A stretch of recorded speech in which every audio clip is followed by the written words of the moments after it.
अस्सलाम वालेकुम, welcome back. आज हम हमारे इंट्रोडक्शन टू फोटोशॉप सीरीज़ का लेक्चर 4 के साथ हाजिर हैं।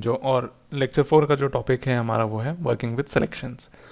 तो जैसा कि मैंने लेक्चर 1 में आपको ऑलरेडी सिलेक्शन जो भी टूल्स थे, हमारा लासो टूल हो गया, मार्की टूल हो गया, क्विक सिलेक्शन और हमारा मैजिक बैंड था, मैंने इसका काफ़ी डिटेल में इंट्रोडक्शन दिया था। तो अगर आपको अभी भी कोई प्रॉब्लम है इन टूल्स में तो आप वापस से लेक्चर 1 पे जाके उसे देख सकते हैं। और उसके बाद जो भी हमारे ऑप्शन आएंगे इसमें हम वो आज लेक्चर 4 में देखने वाले हैं। तो हमारा जो लेक्चर 4 के जो कंटेंट रहेंगे वो है हमारा सिलेक्शन टेक्निक्स। ये हमने ऑलरेडी लेक्चर 1 में कंप्लीट कर चुका था। जो हमारा नेक्स्ट चीज़ रहेगी वो है रिफाइन एज। फिर हम देखेंगे अपना सिलेक्शन विथ कलर रेंज, कि किसी भी कलर, स्पेसिफिक कलर को हम एक साथ सेलेक्ट कैसे कर सकते हैं। और उसके बाद से हम हमारा कुछ चेंजेस करेंगे, सिर्फ कलर के थ्रू हम चेंजेस करेंगे, कुछ सिलेक्टिव कलरिंग करेंगे। मान लीजिए सिर्फ हम अपने फ़ोटो में जो भी रेड कलर है वो पूरा चेंज कर देंगे। तो हम चलिए फ़ोटोशॉप में चलते हैं और हम आगे की चीज़ फ़ोटोशॉप में देखते हैं। तो हम अपने फ़ोटोशॉप में आ चुके हैं और यहाँ पे मेरे पास एक इमेज है और हम जो भी रिफाइन एज देखने वाले हैं आज हम वो इस इमेज पे देखेंगे। और इस लेक्चर में मैंने एक चीज़ और नई ऐड कर दी है कि फ़ोटोशॉप में मैं बहुत ज़्यादा शॉर्टकट यूज़ करते हैं और बहुत हैंडी होता है शॉर्टकट यूज़ करना। तो मैंने इसमें आज की स्ट्रोक्स ऑन कर दिए हैं कि अगर मैं कोई सा भी की स्ट्रोक करूँगा तो आपको ये डिस्प्ले में दिखा देगा। मान लीजिए मैंने स्पेस दबाया तो ये स्पेस लिख के आएगा। मैं जूम इन कर रहा हूँ तो आप देख सकते हैं मैं कंट्रोल प्लस जो इक्वल टू का की बटन है वो उससे करता हूँ और zoom out control plus minus से करता हूँ। तो आई होप ये काफ़ी हेल्पफुल रहेगा आपको शॉर्टकट देखने में कि मैं क्या शॉर्टकट यूज़ कर रहा हूँ। तो चलिए हम जो हमारा टॉपिक है आज का वो देखते हैं। तो लेक्चर 1 में मैंने मार्की टूल, लासो टूल और हमारा क्विक सिलेक्शन और मैजिक बैंड कंप्लीट किया था। इसके बाद से आज हमें देखना ये है कि हम अपने सिलेक्शन को और ज़्यादा अच्छा कैसे कर सकते हैं या रिफ़ाइन कैसे कर सकते हैं। और जो हमारा टॉपिक है वो है रिफ़ाइन एज का। तो मान लीजिए मेरे को यहाँ एक सिलेक्शन बनाना है, जो हमारी पिक्चर में जो हमारी मॉडल है हमने इसका सिलेक्शन बनाना है। और ये सिलेक्शन काफ़ी टफ होगा क्योंकि हमारे इस सिलेक्शन में कोई कुछ, आप देख सकते हैं स्वेटर के यहाँ तो ये फ़ोटोशॉप काफ़ी अच्छा काम करेगा जो भी हमारा क्विक सिलेक्शन टूल है, क्योंकि यहाँ एज बहुत ही शार्प है और बहुत ही डिफाइंड एजेस हैं। पर जैसे ही आप यहाँ पे इसके बालों के पास आएंगे तो आप देख सकते हैं इसके बाल जो हैं वो बहुत ही फ्रिजी हैं और यहाँ पे कोई भी टूल इतना अच्छा काम नहीं करेगा। तो चलिए हम अपना सिलेक्शन बनाना शुरू करते हैं।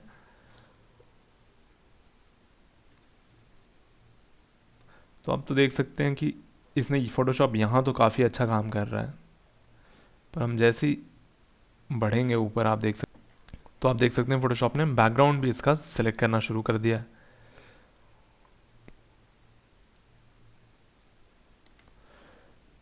तो ये हमारा रफ सिलेक्शन बन गया है। आप चाहें तो इसमें इस सिलेक्शन को और ज़्यादा रिफाइन कर सकते हैं, माइनस का जो भी टूल है हमारा वो यूज़ करके।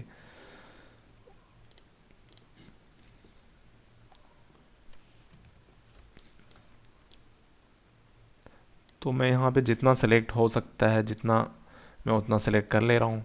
और क्योंकि ये जो एरिया है हमारा, ये अगर आप सेलेक्ट नहीं भी करेंगे तो चलेगा।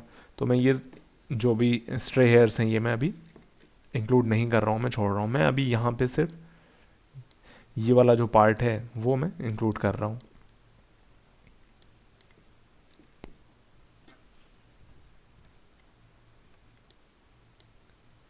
और मैं अपना ब्रश का जो साइज़ है वो छोटा करने के लिए लेफ्ट ब्रैकेट और राइट ब्रैकेट की यूज़ कर रहा हूँ।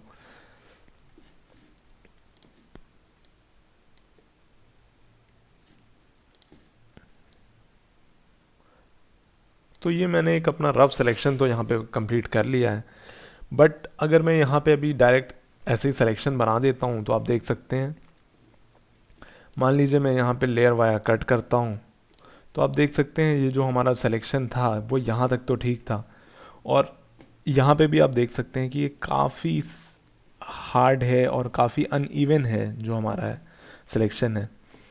तो हमें चाहिए कि ये थोड़ा सॉफ्ट रहे, और जो हमारे यहाँ बालों का सिलेक्शन है हमें यहाँ पे इसका बैकग्राउंड नहीं चाहिए। तो मैं वापस से अंडू करता हूँ। तो इसके लिए हम क्या करें, इसके लिए फोटोशॉप ने बहुत अच्छा एक ऑप्शन दिया हुआ है जिसका नाम है रिफाइन एज। तो हम सिलेक्शन जो भी हमारी रहती है हम उसको बनाने के बाद जो भी हमारा सिलेक्शन का जो एज रहता है हम उसे रिफाइन करते हैं। तो इसके लिए हम रिफाइन एज पे क्लिक करेंगे, और आप जैसे ही आप क्लिक करेंगे तो फर्स्ट रन पे आपको फोटोशॉप जो भी आपका सिलेक्शन रहेगा वो एज अ वाइट बैकग्राउंड पे शो करने लगेगा। आपके पास यहाँ पे काफ़ी ऑप्शन है, आप चाहें तो इसको जो भी आपका सिलेक्शन है वो उसको ब्लैक पे देख सकते हैं, वाइट पे देख सकते हैं, या ट्रांसपेरेंट पे देख सकते हैं। अभी अपना सिलेक्शन जो है वो वाइट पे ही रखूँगा। इसके बाद से जो हमारा जो नेक्स्ट ऑप्शन है वो है एज डिटेक्शन का। तो फोटोशॉप का खुद का एक एल्गोरिदम है जो कि एज डिटेक्ट करता है। तो इसके लिए आप सबसे पहले तो स्मार्ट रेडियस ऑन कर लें। फोटोशॉप खुद अपना एल्गोरिदम यूज़ करके जो भी आपका इमेज की जो सिलेक्शन बनाई है उसकी एज खोजने की कोशिश करता है।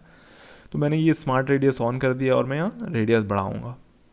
तो आप देख सकते हैं फोटोशॉप ने अपना जो एज था वो इन्हेंस किया है, और आप देख सकते हैं इसने जो भी हमारा और ज़्यादा स्ट्रे हेयर्स थे वो भी इंक्लूड कर लिया। कई बार ये बहुत अच्छा काम करता है और कई बार ये बिल्कुल भी काम नहीं करता है, तो ये डिपेंड करता है कि आप कैसी इमेज यूज़ कर रहे हैं।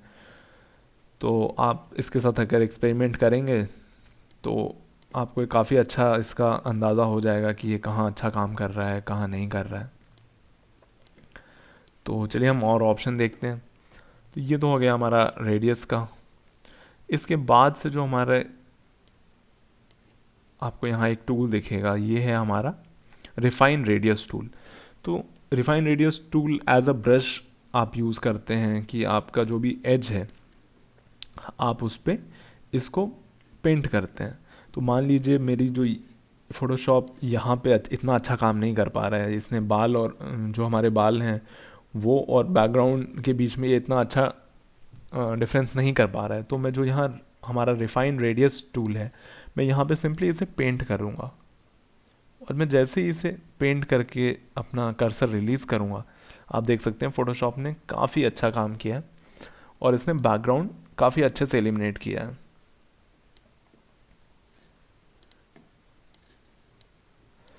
बट मेक श्योर कि आप बहुत ज़्यादा अंदर ऐसे जाके पेंट नहीं कर रहे हैं, क्योंकि ये फिर जो भी जहाँ तक आप पेंट करेंगे वहाँ तक ये पूरा रिमूव करेगा आपका बैकग्राउंड, वहाँ तक वो एनालाइज करने लगेगा।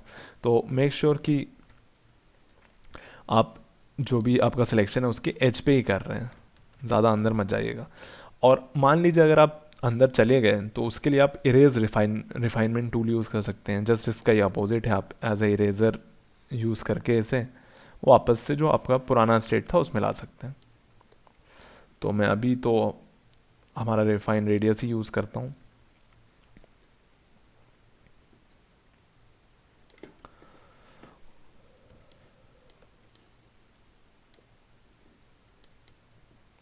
और आप देख सकते हैं फ़ोटोशॉप ने काफ़ी अच्छा काम किया है यहाँ पे जो भी हमारे बाल थे वो सिलेक्ट करने का। आप अगर इसे चाहते तो मेरे ख्याल से और कोई टूल इतना अच्छा सिलेक्ट नहीं कर पाता ये। तो ये मेनली उन जगहों पे बहुत काम आता है जहाँ पे के पास ऐसा सिलेक्शन है, जैसे कि हमारे पास यहाँ है कि बहुत ही फ्रिजी हेयर्स हैं, या कोई ऐसा मान लीजिए किसी फ़ोटो में फ़र है, फ़र का कोट है, तो उसमें आप कोई भी टूल यूज़ करें आपका फ़र का सिलेक्शन तो आप बना ही नहीं सकते। तो आपको अल्टीमेटली रिफाइन एज ही यूज़ करना पड़ेगा। तो हमने यहाँ पे अपना सिलेक्शन तो बना लिया। अब सिलेक्शन बनाने के बाद कुछ और ऑप्शन भी हैं हमारे, और वो ऑप्शन ये हैं कि हम जो भी हमारी एज फोटोशॉप ने दिया है हमें उसको एडजस्ट करना है। तो हम फर्स्ट जो ऑप्शन है वो है स्मूथ करने का। तो अगर हम हमारी एज है और वो एज बहुत ही हार्ड है या फिर उसके में अनइवन है, तो हम जैसे ही स्मूथनेस बढ़ाएंगे आप देख सकते हैं इसने ये वाला जो एरिया था वो काफ़ी स्मूथ कर दिया। इनफैक्ट यहाँ का जो एरिया था इसने इसे भी स्मूथ कर दिया। अगर मैं इसे वापस 0 कर दूंगा तो आप देख सकते हैं ये फिर से अनइवन हो गया। तो मैं इसे बढ़ा देता हूँ। उसके बाद से जो ऑप्शन है हमारा नेक्स्ट है वो है फेदरिंग का, और ये एज को फेदर कर देता है, पर ये उतना अच्छा काम नहीं करता है क्योंकि हमारी यहाँ पे एक हेलो आ जाती है। आप देख सकते हैं यहाँ पे ब्लैक कलर की आपको एक बॉर्डर या दिखने लगी होगी, तो ये हमें नहीं चाहिए और हम इसलिए फेदर हमारा कम ही रखते हैं या ऑलमोस्ट ऑफ ही रखते हैं। इसके बाद से जो हमारा नेक्स्ट ऑप्शन है वो है कॉन्ट्रास्ट का, और कॉन्ट्रास्ट करता ये है कि जो हमारी एज है ये उसकी कॉन्ट्रास्ट बढ़ा देता है, और कॉन्ट्रास्ट बढ़ाने से होता ये है कि जो हमारा अनवांटेड चीज़ें हैं वो चली जाती हैं। तो आप देख सकते हैं यहाँ पे अगर कॉन्ट्रास्ट में 0 कर देता हूँ तो हमारा कुछ अनवांटेड एरिया यहाँ दिख रहा था, तो मैं यहाँ मैं इसकी कॉन्ट्रास्ट बढ़ाऊँगा और ये हमारी एज काफ़ी प्रोमिनेंट हो जाएगी और काफ़ी रिफाइंड हो जाएगी। अब जैसे ही मैंने कॉन्ट्रास्ट बढ़ाया आप देख सकते हैं यहाँ का जो एरिया था वो थोड़ा सा और ज़्यादा शार्प हो गया है। तो और मैं चाहूँ तो इसको थोड़ा सा यहाँ पेंट करके और रिफाइन कर सकता हूँ।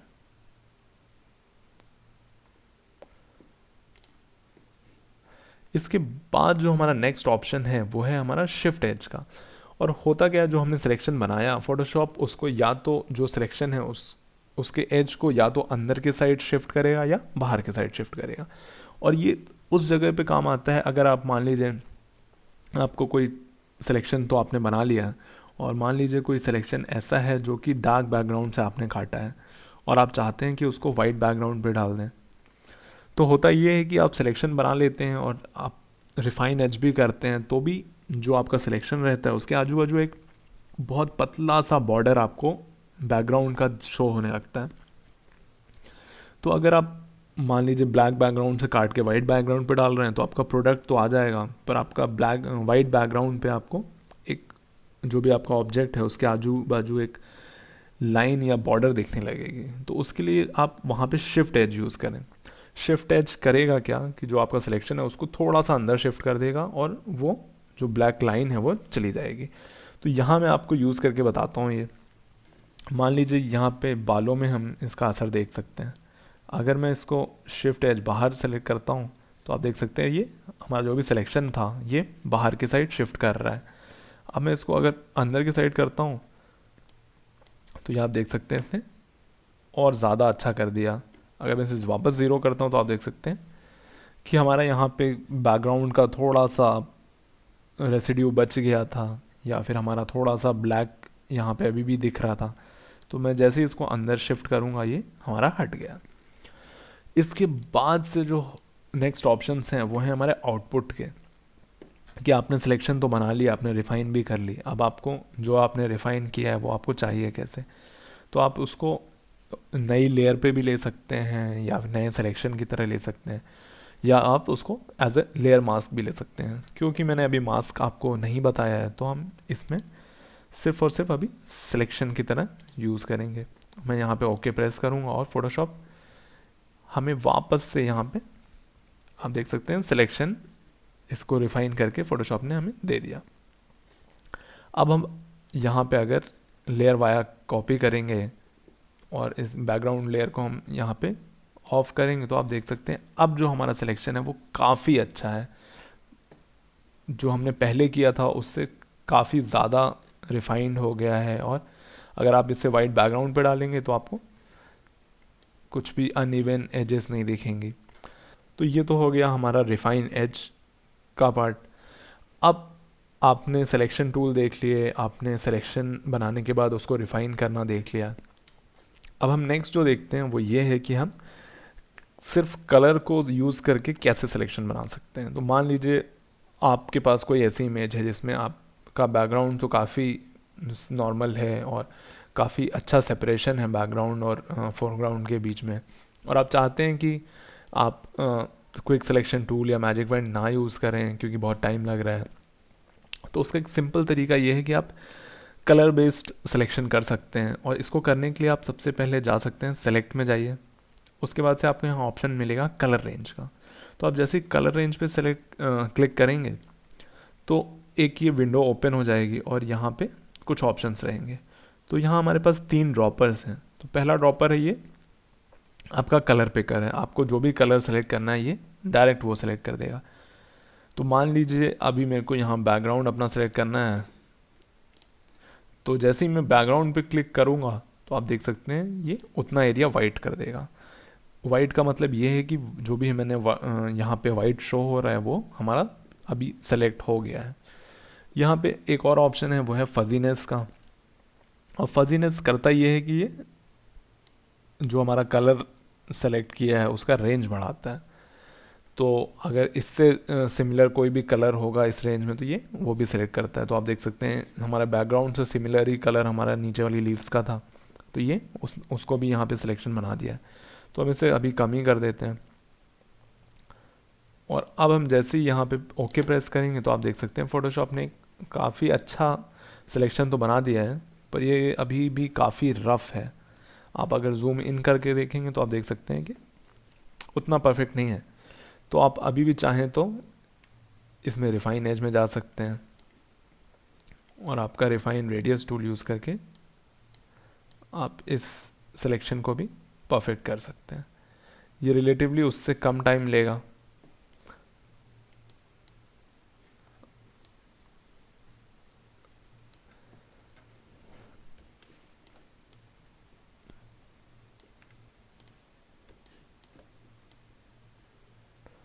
तो आप चाहें तो ये ऐसे पूरा कंप्लीट करके आप अपना सिलेक्शन कंप्लीट कर सकते हैं, और सिर्फ कलर यूज़ करके और सेलेक्टिव कलर आप यूज़ करके आप अपना पूरा सिलेक्शन कंप्लीट कर सकते हैं।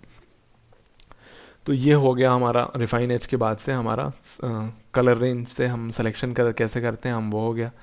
अब मैं इसे डी सेलेक्ट कर देता हूँ, और अब हमारा जो नेक्स्ट हम देखने वाले हैं वो ये है कि हम कोई भी कलर को चेंज कैसे करते हैं, कोई भी सिलेक्टिव कलरिंग कैसे करते हैं, या सिलेक्टिव कोई भी कलर है। मान लीजिए इस इमेज में मेरा रेड जो फ्लावर है, मान लीजिए मेरे को वो सिर्फ और सिर्फ रेड कलर को चेंज करना है और बाकी मेरे को और कोई कलर छूना नहीं है।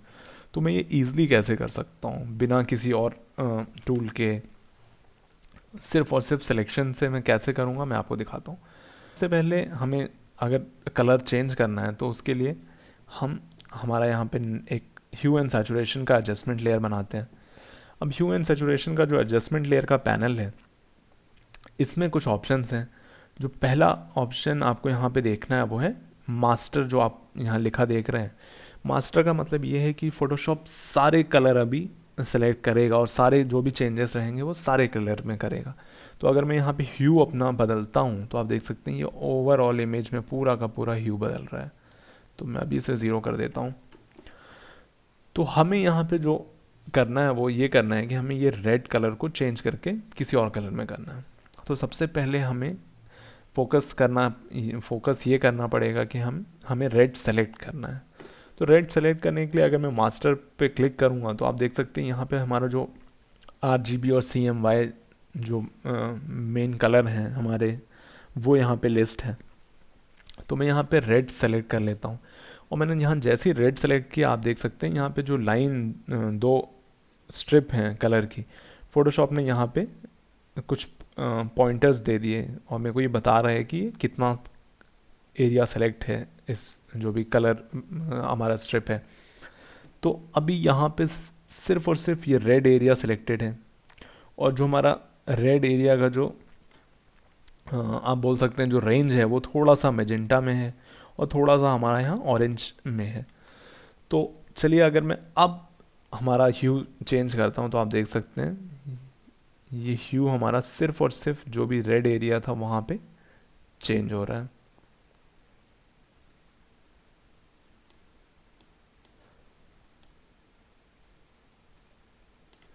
तो ये तो हो गया हमारा रेड का। और मान लीजिए अगर आपको यहाँ पे ग्रीन्स करना है तो जैसे ही मैंने ग्रीन्स पे सेलेक्ट किया तो आपने देखा ये जो हमारा सिलेक्शन था वो मूव हो गया।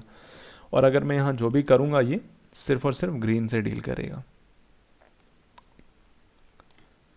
अभी देख सकते हैं अगर मैंने यहाँ पे कलर चेंज किया तो ये उतना अच्छा चेंज नहीं हुआ।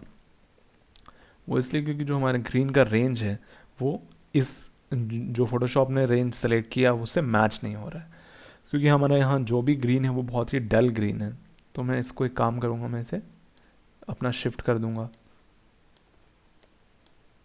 और आप देख सकते हैं अब हमारा जो बैकग्राउंड का ग्रीन था वो हमारा जो सिलेक्टेड कलर एरिया है उसके अंदर आ रहा है, और इसने फोटोशॉप ने जो भी ह्यू अप्लाई कर रहा है वो सिर्फ हमारा बैकग्राउंड पे कर रहा है। तो आप देख सकते हैं कि आपने कितने क्विकली और कितने ईजिली यहाँ पे जो भी हमारा सिलेक्शन था वो करके कलर के थ्रू आपने ह्यू सैचुरेशन से हमारा पूरा कलर का चेंज कर दिया। और ये तो लेक्चर फोर्थ के लिए आज बस इतना ही, और इंशाल्लाह मैं लेक्चर 5 में आपको काफ़ी कुछ और चीज़ें बताने की कोशिश करूँगा, और हम लेक्चर 5 में हमारा कुछ प्रोजेक्ट बनाएंगे। तब तक के लिए आप प्रैक्टिस करते रहें, और अगर आपके पास कोई भी सवाल है फ़ोटोशॉप से रिलेटेड तो आप उर्दू IT अकेडमी के जो भी वेबसाइट है उसके फोरम में आप मेरे से पूछ सकते हैं, और मैं ट्राई करूँगा कि मैं जितना अच्छे से आपको आंसर कर सकता हूँ मैं करूँगा। तो अब हम लेक्चर 5 में मिलेंगे, और तब तक के लिए खुदा हाफिज़।